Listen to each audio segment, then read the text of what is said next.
bien, bonjour tout le monde et bienvenue à isq.media. Encore une nouvelle épisode, une nouvelle émission. C'est notre deuxième depuis le début. Avec des amis chevronnés ce soir. Christian Gingras qui va nous parler de sport. Jonathan qui va nous parler de sport. Et Mireille Massé, notre invitée secrète, et plus secrète maintenant. Mireille va nous parler de... On va le dire tantôt. Mais on est content de vous avoir encore. On espère que vous allez partager en grand nombre comme la dernière fois. Et puis pour commencer, on parlait un petit peu des capitales. Christine, tu as eu une bonne nouvelle. Bien, on en a parlé un peu la semaine dernière, mais grosse nouvelle la semaine dernière pour les capitales. On cherchait à peu près un demi-million pour avoir une saison 2021 et d'autres saisons par la suite. On a trouvé 200 000 qui vient de la Ville de Québec. On a trouvé 200 000 qui vient de Groupe Verdure, donc M. Tremblay qui participe lui aussi, comme il le fait depuis de nombreuses années. Ouais. Donc, on est sûr d'avoir une saison 2021. Donc, les frais de ligue sont payés. En plus, les diamants vont pouvoir continuer aussi parce que tout ça, c'est lié ensemble. Hein? Ouais, l'écosystème baseball à Québec, c'est grand. C'est grand. Donc, on parle des diamants, le junior, on parle des canonniers pour le sport-études. On parle aussi du stade Canac qui va pouvoir continuer d'offrir ses services à toute la population. Donc, je pense que c'est une nouvelle qui va être bien le fun pour beaucoup de monde. Puis c'est le fun, tu sais, la Ville de Québec embarque, met 200 000, Verdure met un autre 200 000, il y avait 500 000 de déficit, mais là, au moins 400 000 sont capables de dire on continue. On peut avancer. Et ce qui est important de mentionner aussi, c'est la première fois que les capitales reçoivent une subvention d'un niveau de gouvernement. En plus? Plus de 20 ans d'existence. Ça serait peut-être une bonne, comment on pourrait dire, donc, une bonne habitude à prendre. Je ne sais pas, mais ça, on en a des sous on verra. pour ça. Puis, comme on disait la semaine passée, on parlait des entreprises qui pouvaient aider parce que c'est la jeunesse sportive, les capitales. Tout à fait. Ouais. Et toi, Jonathan, les Remparts de Québec? Écoutez, les Remparts, on n'a jamais vu ça. Ben, on a déjà vu un bon club à Québec. On se rappelle tout dans le temps de Guy Lafleur, ça, mais depuis des années, ça fait longtemps qu'on n'a pas vu les Remparts performants comme ça. On parle de la saison 2014-2015. Là, on dit, dans le temps, il y avait Zachary Foucault, il y avait Etchegary, il y avait Adam Ernie, il y avait Duclair. C'était vraiment une équipe qui était assez forte. Dans cette année-là, ils ont été à la Coupe du Président. Ils ont perdu contre Rimouski. Et ils ont été aussi à la Coupe Memorial, qui était au vieux et j'allais dire défunt Colisée Pepsi. Non, il est encore là. Il est encore là. Il n'est pas fort, mais il est encore là. Cette année, on a vraiment une belle équipe. C'est dommage qu'on ne puisse pas assister au match parce que les gens auraient vraiment de quoi d'intéressant à voir. C'est sûr que les Remparts, présentement, n'ont pas nécessairement une bonne séquence, mais les joueurs qui ont présentement vont devenir très bons avec le temps. Là, quand je parle de Naus, je parle de Mariala. Écoutez, je pourrais nommer quasiment tous les joueurs de l'équipe parce que c'est une équipe qui est jeune, mais c'est une équipe qui va performer puis va être vraiment le fun à voir aller.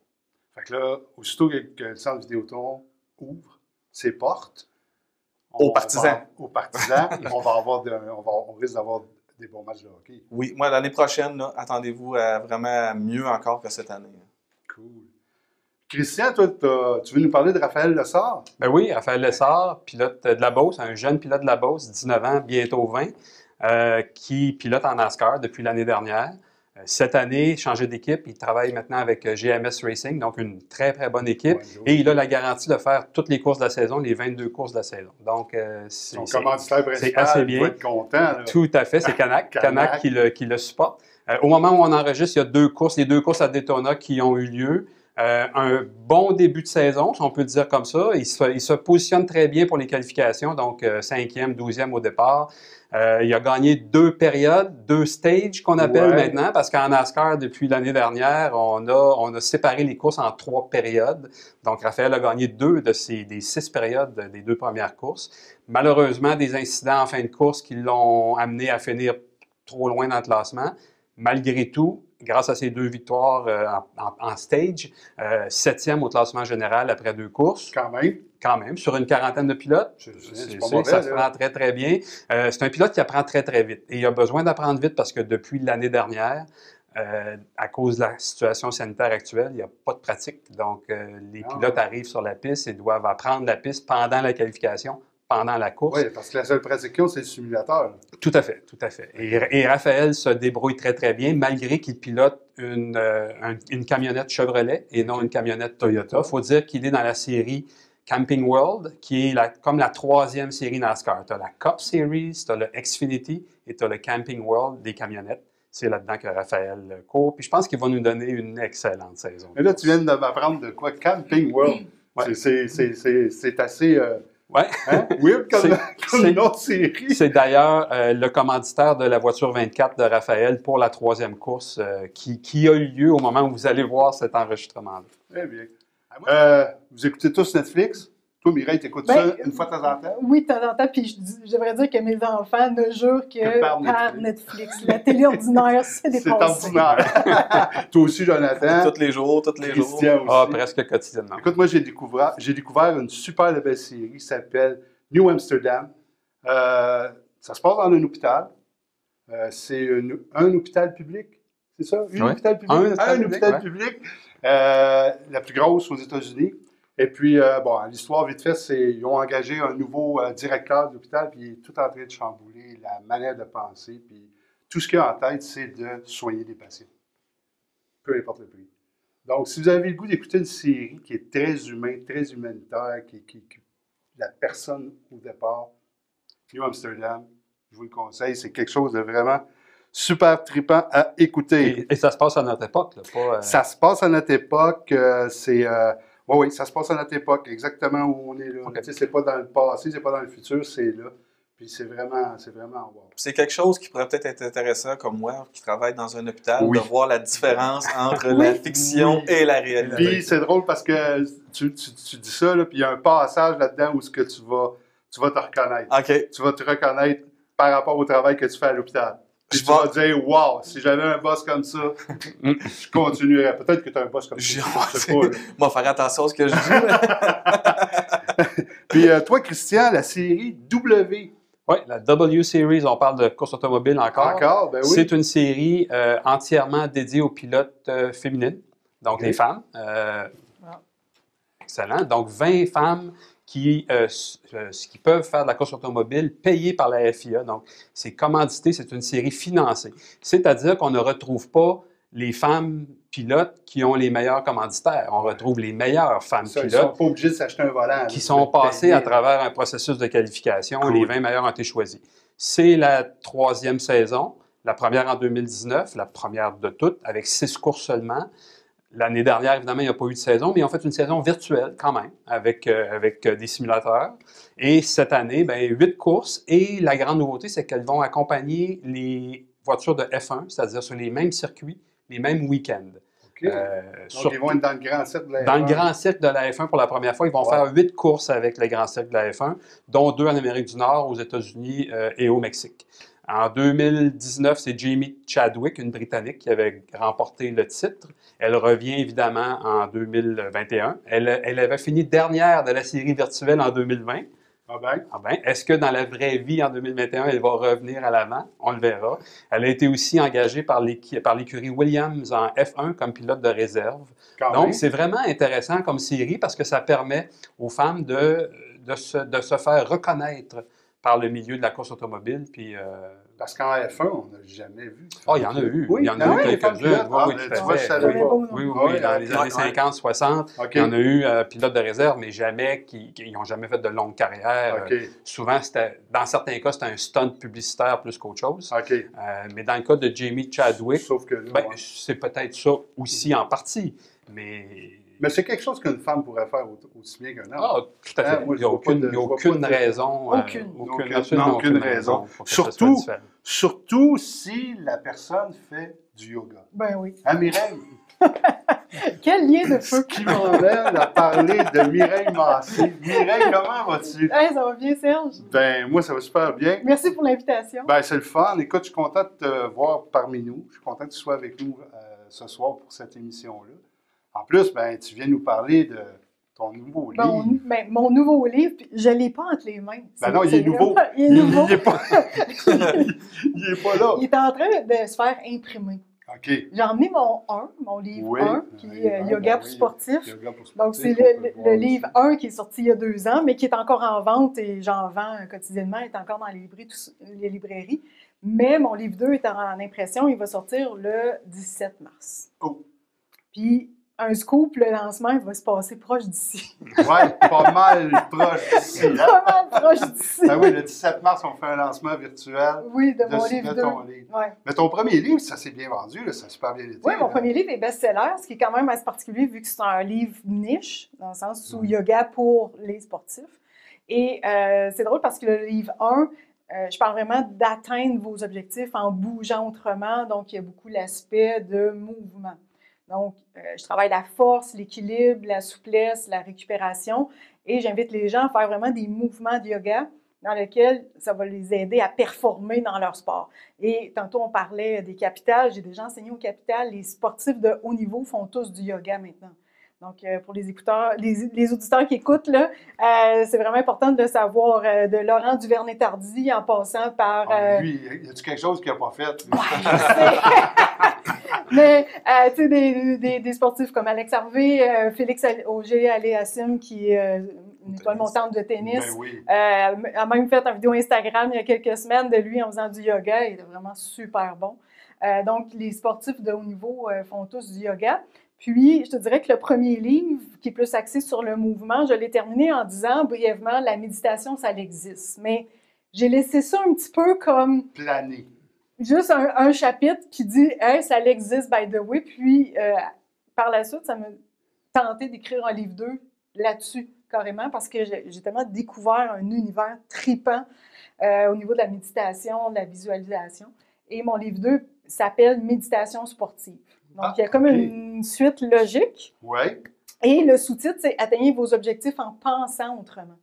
Donc, comment le yoga et la méditation, maintenant, sont des outils pour le sportif afin de mieux performer, d'avoir plus de plaisir et de bouger encore longtemps.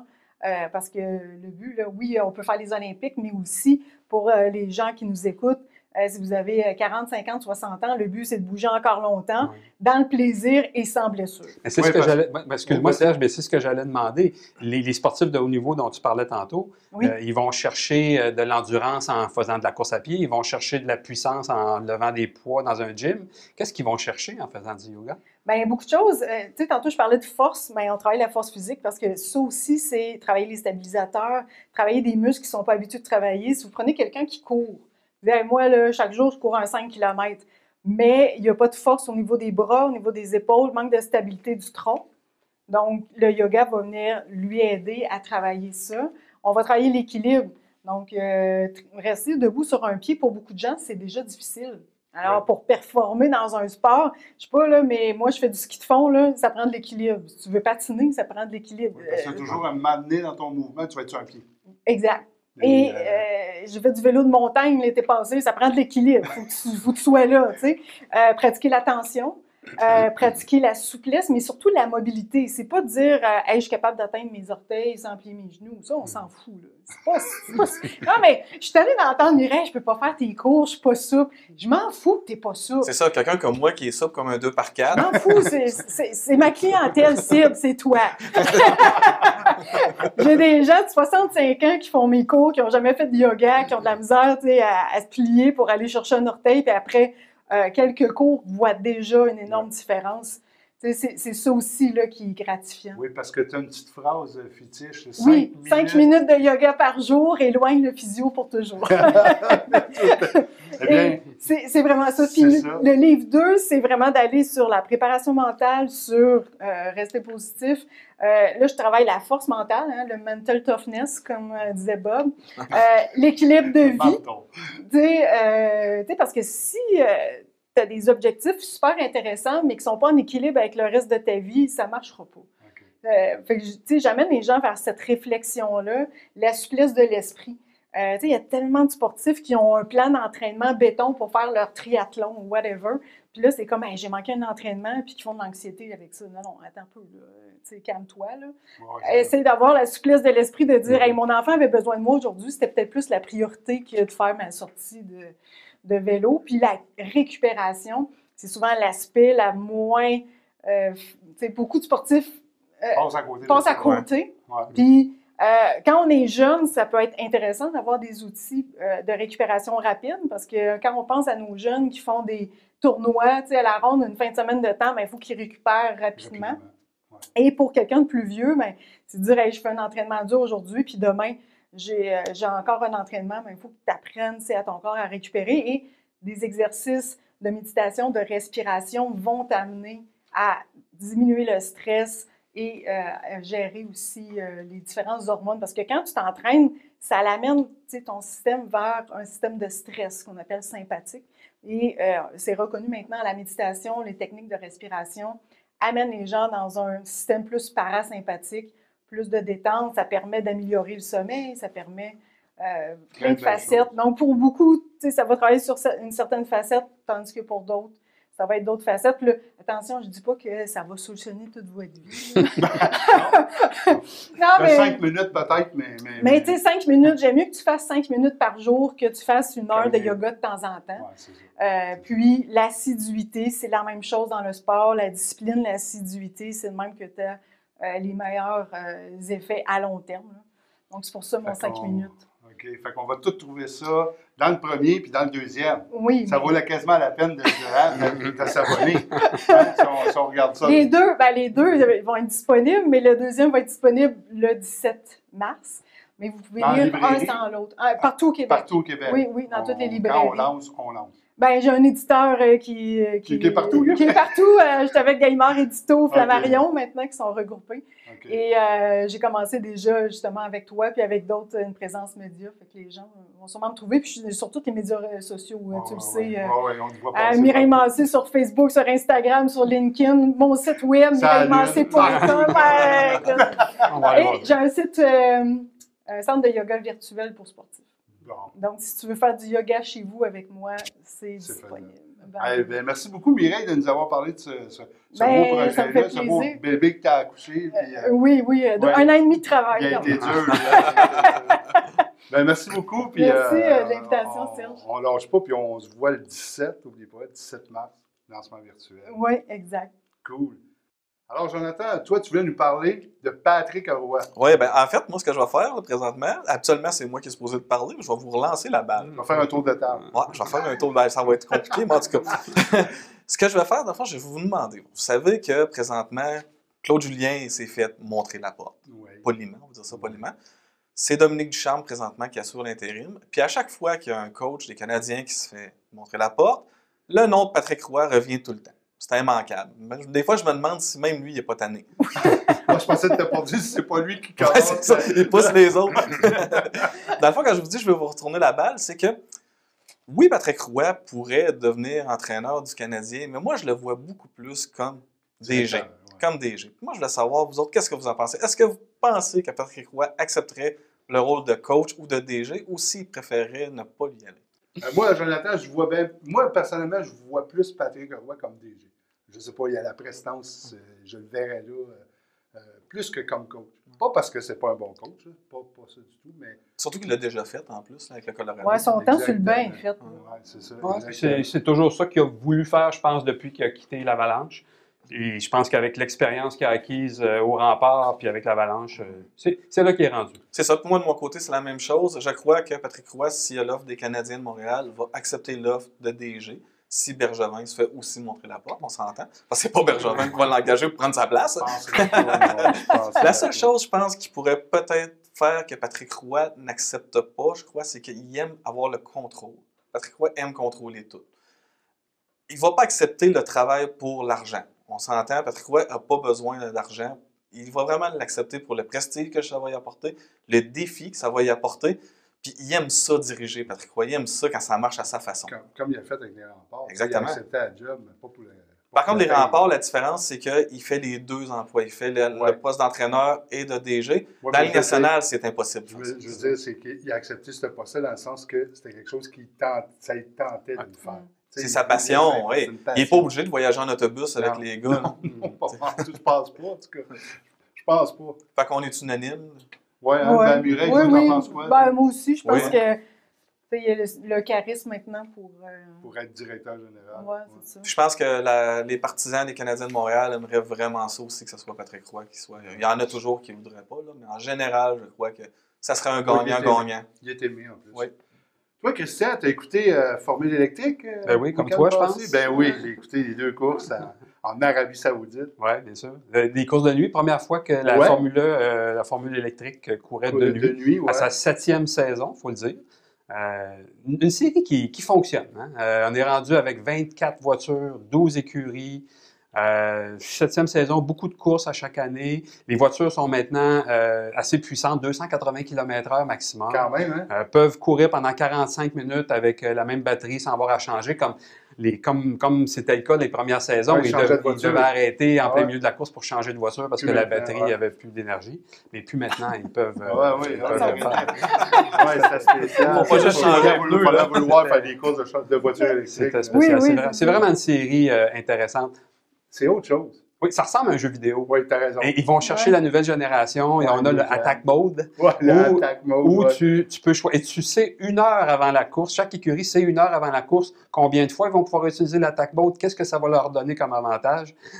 Donc, encore là, c'est la stratégie à la dernière minute. Beaucoup, hein? Donc, tu sors de piste pour passer dans la zone pour te recharger, si on veut. Et là, tu as 17% plus de puissance pendant 2 ou 3 tours. 4 minutes. C'est ça. 4 minutes. C'est ça, dépendant de la longueur du tour. C'est 2 tours. Oui, c'est vrai, tu as raison. C'est à peu près 2 tours. C'est 4 ou 3 tours. Il y a le fan boost, c'est-à-dire que pendant la course, les amateurs vont voter sur Internet et les 5 pilotes qui reçoivent le plus de votes ont un surplus d'énergie pendant une certaine période, pendant 5 secondes, à la fin de la course. Ça peut faire la différence entre la 2e et la 3e place. Ben écoute, c'est la 7e saison, 5 champions du monde différents. Fait que, tu sais, on voit qu'à peu près n'importe qui des 24 écuries qui sont... pas écuries, mais voitures. Ouais, une grande parité dans la ligue ou dans la course ou dans la série, si on veut. Ouais. Après 2 courses, 15 pilotes différents ont marqué des points, quand même. Puis, anecdote intéressante, le gagnant de la dernière course, ou le meneur au classement général, c'est un pilote Mercedes. Ouais. La directrice de l'écurie Mercedes, c'est Susie Wolff, qui est une ancienne pilote de course. Qui est Susie Wolff? La femme de Toto Wolff, directeur de l'écurie Mercedes de F1. Ah bon?